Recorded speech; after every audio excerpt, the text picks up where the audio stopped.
In this episode of Retiring Today, we're talking about a transfer of wealth. The best way to transfer your wealth after you're gone to your loved ones and charities. And how to plan for a potential inheritance. Right now on Retiring Today.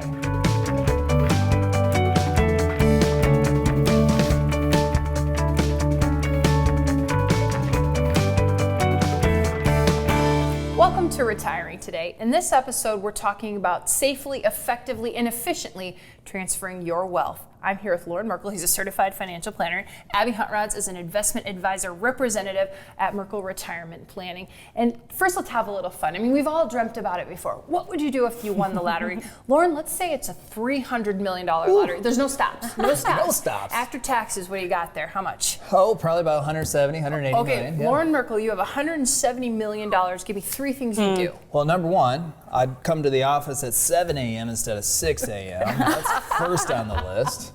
Okay. Number two, I'd probably go home at 5 p.m. instead of 6 p.m. Now, These are lame answers. What would you really do with the money? One fun thing. Yeah, one fun thing is I would help some people out. Now, this is on the spot, so I don't know exactly what that means. I like putting him on the spot, Abby. You think. You come back to it. We'll come back I to did it. just say, I'm going to ask you guys what you do. Abby, a couple things you do. What would I do? I would, pay off my mortgage. Yes, that's important. And maybe travel a little bit with the kids. And guess what? You'd still have about $148 million And then left. I would take some time and think about how to effectively use that money. There you go. I like it. So we've all had some fun with that discussion in our day. So the chances of winning the lottery aren't very high, but you guys, you've both read about it in the news. You've seen it on TV. People win the lottery and they squander this money away. It's so hard to imagine, Loren. It's hard to believe that you can, in your pocket, receive $200 million and 5 years later you declare bankruptcy. And a lot of the times, I think the percentage is about 70% of lotto winners within 5 years is bankrupt. Now, what that means is they were not bankrupt prior to receiving the winnings, but 5 years later, after 100 million, whatever that lotto winning is, they are in a worse position than when they won it. And that can be absolutely devastating, and that's why sometimes some people refer to the lotto as a curse, the lottery curse. Yeah, they call it sudden wealth syndrome. If you put it into the search bar, you'll see lots of articles about people that didn't do good with the money. And Abby, whether it's 150 million or a couple of thousand, which we'll talk about as the show progresses, I think it's probably just not having a plan for the inheritance or the lottery win. Yeah, and when they didn't do the work to build that wealth up, typically when you have some wealth accumulated, a couple $1 million, you've spent a lot of hard work and time to get to that point in your life. When it's just suddenly, gifted upon you, whether it's an inheritance or even professional athletes, that's another interesting one. They start making a lot of money and they're 18-year-old kids. So having a plan and not making any sort of snap decisions when that maybe happens, if you're fortunate to inherit money or be in that situation, and just not making any decisions right away because you don't know how to manage it. And so kind of finding the right professionals to help you with that process. Yeah, so our lottery dreams of me putting pool kings in my backyard probably aren't realistic. But what might be more realistic for us and the people watching are inheritance. Whether you receive an inheritance when a loved one passes or you want to give an inheritance to the next generation that's coming after you. So that's what we're going to focus on today's show. And so, Loren, when you sit down with families who are 5 to 10 years out from retirement, sometimes even in retirement, sometimes they're worried about how to pass on that inheritance to their loved ones. Yeah, a lot of times they are. I mean, there's really two general camps that people fall within. Some people say, I'm gone. My kids are adults. It doesn't matter what they do with the money when it's gone. Or I want to do the things that I want to do in retirement, and if there's anything left over, then it can go. And then there's other people that say, I want to make sure that my money stays within the family line.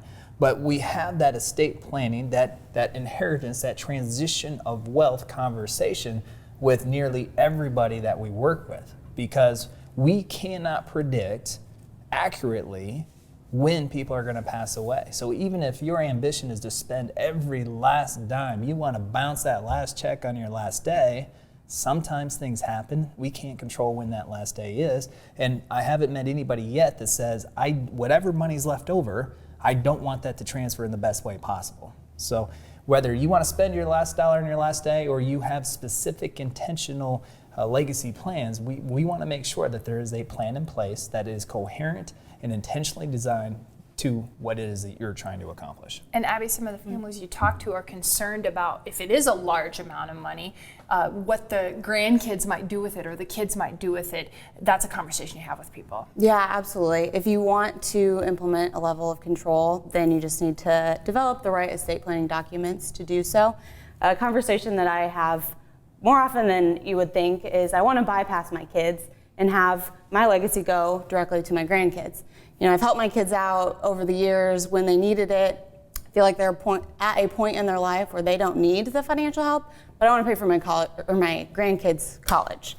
So they kind of have some of those specific goals and ideas, and you know, developing the correct estate plan, having the right legal documents in place is the best way to do that. And this is all part of the legacy piece of the Merkle retirement method. And Loren, that is a kind of tried and true method that you've kind of put together after 20 years of helping people retire. Where does the legacy planning fit into that entire method? The legacy planning, it needs to be one of the first things that we accomplish because we just don't know when things are going to happen. We don't know when our last day is going to be. The legacy planning piece, we're going to talk about it here today. It's not all that, it does not have to be all that complex. We just have to do it right, and we have to do it while you're alive. If it's done incorrectly, once you're gone, we can't fix it. Nobody can fix it. So it is one of the first things that we do address because we just don't know when. We don't know when that time's going to come. Okay, so let's continue on with the impact of an inheritance. I think you've got an example that'll sort of, Loren, outline for us what this could look like. Yeah, we have Tony. He's 36 years old. He inherits $1 million. Now imagine this. Tony is 36 years old. He has $1 million. Can we put Molly in place? Let's scratch out Tony in this graphic here and put Molly in. And yes, let's go ahead and imagine. Molly, the story does not end well. Oh, Are you sure? I didn't read ahead. Oh no. Okay, all right, I'm listening. Maybe not Molly. Let's go back to Tony. Oh, okay. Maybe the next example we'll put you in there. Okay, sounds good. All right, so Tony's 36. He receives $1 million. Tony's feeling good. Mm-hmm. Sounds like a lot. It is a lot. Yeah. $1 million is a lot of money, especially when you're in your 30s. Now Tony has all of a sudden all these dreams and aspirations that he wants to fulfill immediately because he's never had the opportunity to do that before. But in this example, Tony's expressing some discipline, right? He's implementing some discipline. And what Tony's going to do is he's only going to spend $5 a month. Now, he did retire. $5,000 a month. $5. That's some discipline. $5 Good job, a month, Tony. it would work. Way to go, Tony. Tony did retire. And he's going to need $5,000 a month to do what it is that he wants to do. So on the surface, that doesn't sound bad, right? He does need to invest some of this money, so he's going to invest a piece of this money. His Social Security wage is no longer in existence, right? So what that does from a long-term perspective for Tony is it decreases what he will receive from Social Security income down the road. He's no longer able to contribute to IRAs because he's not making any money. So basically all he has from a retirement standpoint is a little bit of Social Security when he's eligible, and then no more savings because the $1 million is what he's living on plus growth. Tony, because he's taking out $5,000 a month and all these other factors, runs out of money at the age of 52. So at 52, he's not even eligible for the little bit of Social Security he will receive at 62, and he is out of money. Now, he hasn't worked since age 36. Yeah. So what kind of working skills or how employable is he going to really be at 52 when he needs to go back to the workforce and supply an income for the rest of his life?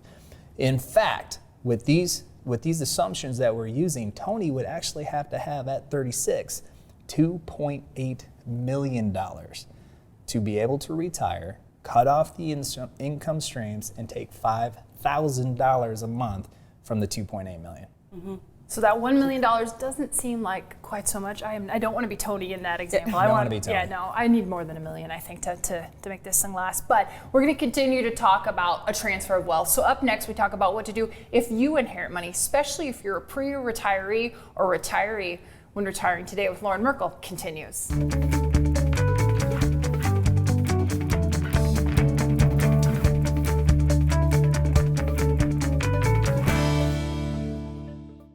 You have worked for a long time. There are so many decisions to make about your retirement. How much income do you need? How not to run out of money? Now is your chance, and you get one shot to get it right. Attend Merkle Retirement Planning's Passport to Retirement. We will discuss how to create tax-free income, how to avoid the next market meltdown, and how to wring every dime out of Social Security. Your time is now. Classes fill quickly. Call or text today. Zero cost to attend.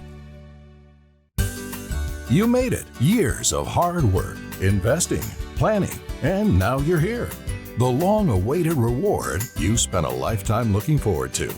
But what now? After years of growing a nest egg, now you may want to manage it. Use it to fund your dreams. Make it last as long as you need it. And leave some for those you love. So what do? Wall Street continues to be uncertain, and some conservative options have dropped through the floor. How do you maintain opportunities for growth and reduce risk of loss from market changes? That's where we come in.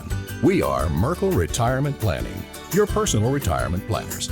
From investments to tax reduction strategies, with our Merkle Retirement Method, we can help you reach your retirement goals. You worked a lifetime to get here. Let us help you enjoy it to the fullest. For a complimentary visit, simply contact us today. Merkle Retirement Planning.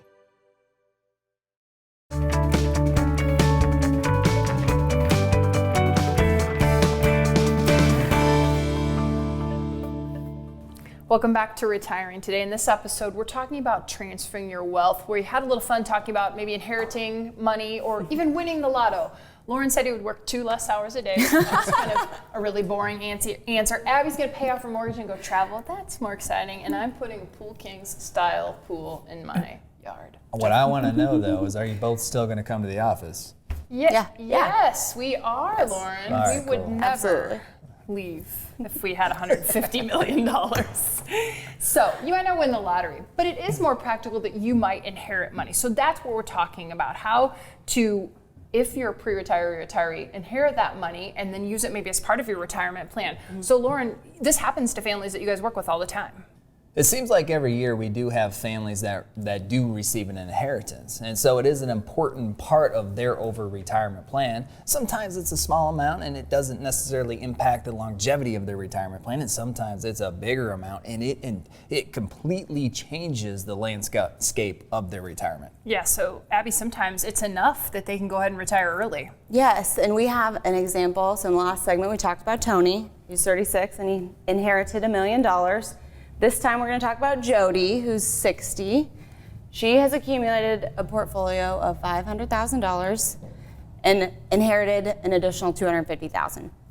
So the question is whether or not that $250,000 that she inherited is enough to allow her to retire early, or maybe change some of her goals as she starts thinking about that transition. From an income standpoint, Jody needs $6,000 a month. So now Jody has to make some decisions. She just went from $500,000, added $250,000. Now her total portfolio is $750,000. Now we need to do some analysis and really sit down with Jody and say, you need $6,000 a month. Can we do that with cutting off work completely? Well, how is that going to impact your Social Security strategies, your benefit? Because if you do cut your income, then it's going to change the amount you would receive from Social Security because you're no longer paying into it. But what is most important to you, Jody? Do you want to quit working? Do you want to work part-time, do something that you really enjoy, you really have fun, and not necessarily worry about the income that it delivers to you, but what it is your lifestyle is like? You get to drive to work because you want to, not because you think you have to from a financial standpoint. We need to look at all of these different variables, really identify what your goals are, but by the way, your goals, your objectives may be influenced by the results of the plan. So taking time, taking a breath, stepping back and saying, here's the situation now, here's what life has for us now, how is that going to impact us long term, and really figure out your long-term life strategy with the extra money. Now, both of you have mentioned Social Security a couple of times. It might be a good time to remind people, Abby, how Social Security is calculated. Great point, Molly. So your Social Security benefits that you're eligible for at retirement are based on your top 35 wage earning years. So why that's important is because a lot of times your highest wage earning years are later in life. So if you retire earlier, you're, essentially taking zeros in place of what would have been some of your higher earning years. So we're talking about Jody. Let's go back to Jody's example. She could, roll the money into a retirement plan, or what else could she do, Loren? If the money that she received was an IRA, then she needs to keep that money separate from her other retirement monies as her own inherited IRA, because there's different rules that she has to follow with that money. And by the way, that's a very important distinction, because if she fails to follow those rules appropriately, now the tax consequences can just skyrocket, which means that will decrease the amount she can receive from an income standpoint from this newfound money. So what type of money is it? What do we need to do to make sure it's underneath her name and she can maximize it from a tax standpoint? We need to determine what investment strategies are appropriate for it based on her objectives. Does Jody have any debt? Does she have a mortgage? Does she have car debt that it would be better spent taking a piece of that money and paying off that kind of debt? All these are variables that Jody needs to think about as she develops her plan going forward. And is she going to have increased healthcare expenses? If she retires at 60, there's a 5-year gap before she's eligible for any sort of Medicare. So, that would be an additional expense on top of the $6,000. And Jody could just pass the money on to family or make it part of her legacy. Yeah, this is a very little known rule within the inheriting aspect of what options she really has. There's this rule called disclaiming, which means that if she doesn't need all of the money, or she doesn't need any of it, whatever amount she chooses not to have, she can use the disclaiming privilege and pass it on to any other contingent beneficiaries that may have been a part of that IRA. So and this happens quite often, what she identified, she was only planning on a $500,000 portfolio for her retirement. Right. And that was fine for Jody, maybe. If it was, she doesn't need the $250. She wants to really secure her kids' retirement or her grandkids' college or their retirement. Wow, what a powerful way that she can pass that money on. She's not liable for any taxes on the money she passes on. And now the distributions on that IRA are dependent upon her kids' life expectancy, which means they're going to have to take out less. Or if she disclaims it to the grandkids, they will have to take out even less because it's based on their age. Now, there's some very specific rules and a very specific way to incorporate that strategy. So before you try to incorporate any of that, you do need to make sure you consult a professional. Okay, so let's go now to the screen. This is our Ask the Advisor question today. We get questions here. You can ask a question. There's a number on your screen. Go ahead and text that question to us for this segment. The question is Steve from Huxley, and Steve wants to know, what is the Secure Act and how could it impact pre-retirees? We'll answer that question and continue our discussion on transferring of wealth when Retiring Today continues.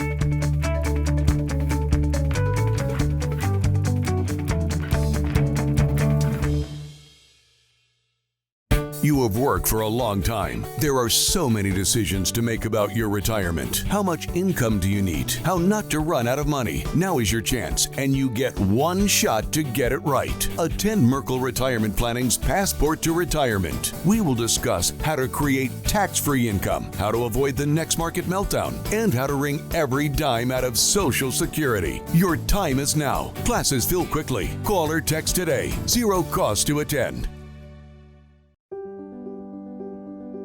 It's your retirement. How will you live it? How will you be remembered? Will you be able to take me on vacation? Will you be there for my ball games? Will you teach me your values? You'll be able to play with me? Oh, help me go to college. How will I remember you? Have the retirement you dream about. Contact us today.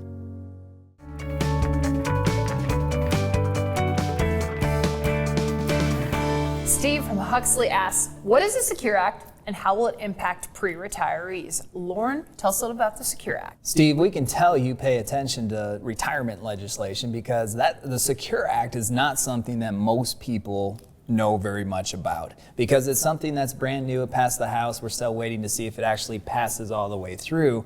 But if it does, it could change a lot of retirees' retirement plan. There's a lot of different ways it could. I'm going to just focus on two different ways that it could change. One is RMDs. The way it's currently set up is at 70.5 for your retirement money, IRA money, you will be mandated to take distributions out of it, pay taxes on it whether you want to or not. Part of the Secure Act is they're looking to push that back to age 72.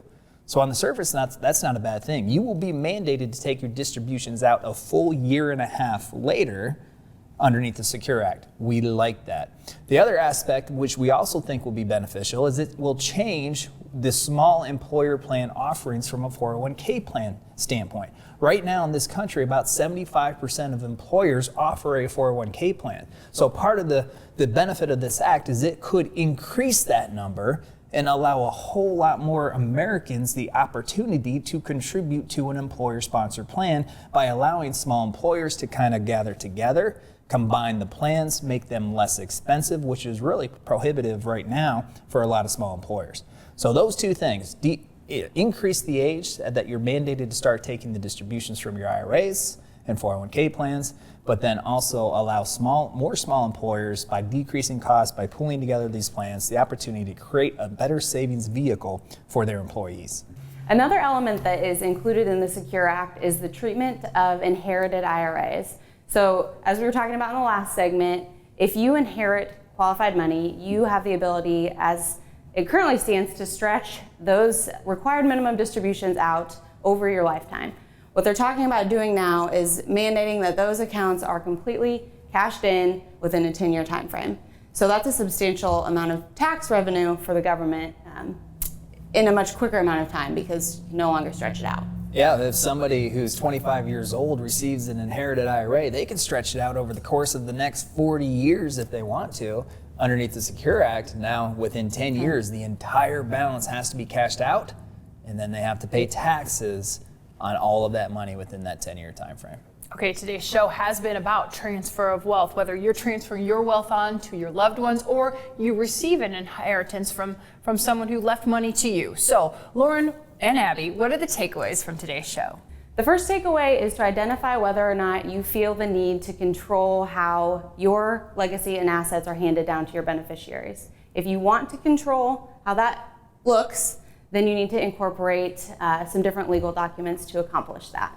One of the main points is, regardless of what it is you want to do, there are strategies that you can incorporate. So first identify what it is you really want to accomplish as a legacy, and then make sure that those strategies are put in place right away and they're done correctly.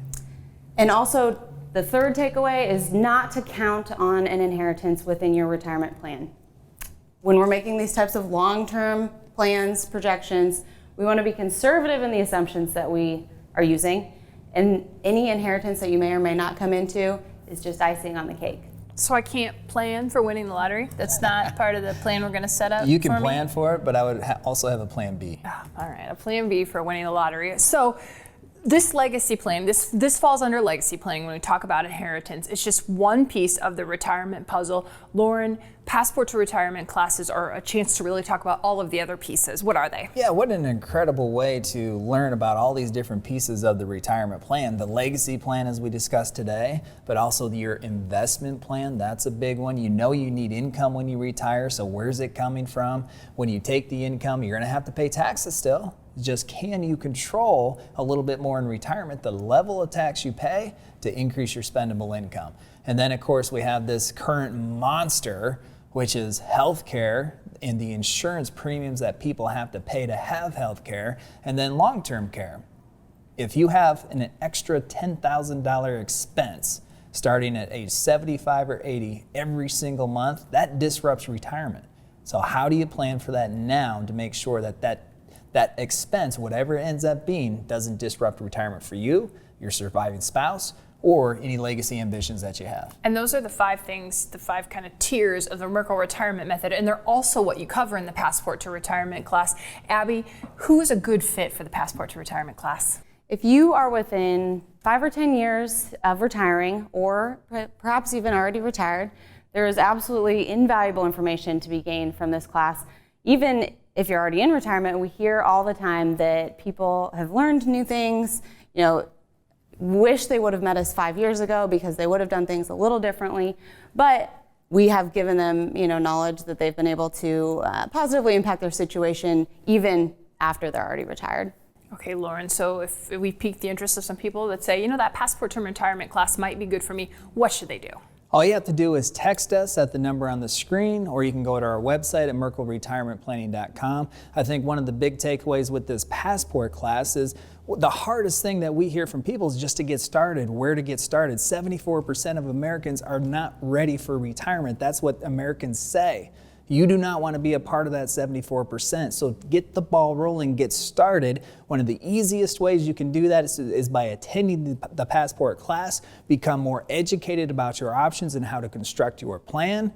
It doesn't cost you anything, you have absolutely nothing to lose, and you have your whole retirement to gain. And gaining retirement and income in retirement is what you guys do every day. Abby, tell people, you take them through the whole process and then you deliver a plan. Is that kind of the most fun part of the job, to really physically hand people, here's your retirement plan? Yes, absolutely. To see the anxiety just melt away. There's a lot of important decisions and decisions that you only make once in your life that you have to make as you transition from working to retirement. So the peace of mind and the confidence that we can provide by having that written plan is just so rewarding. And the stuff that we talk about on this show and the stuff we talk about in the class, these retirement concepts, they're complex. It's not easy, but part of the magic of building the plan the way that we do it is we make it as simple as possible to take something that's so big, so important to the rest of your life, and implement it in a way that's step by step, that makes sense to you,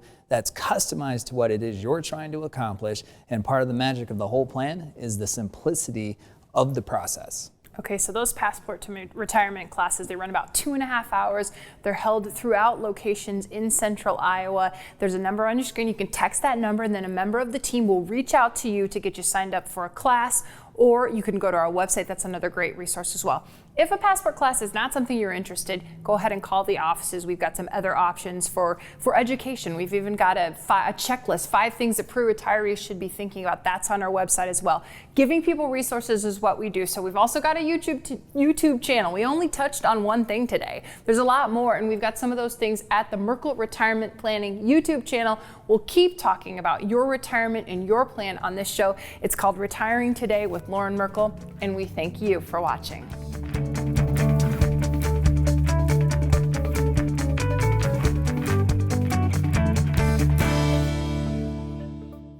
You have worked for a long time. There are so many decisions to make about your retirement. How much income do you need? How not to run out of money? Now is your chance, and you get one shot to get it right. Attend Merkle Retirement Planning's Passport to Retirement. We will discuss how to create tax-free income, how to avoid the next market meltdown, and how to wring every dime out of Social Security. Your time is now. Classes fill quickly. Call or text today. 0 cost to attend.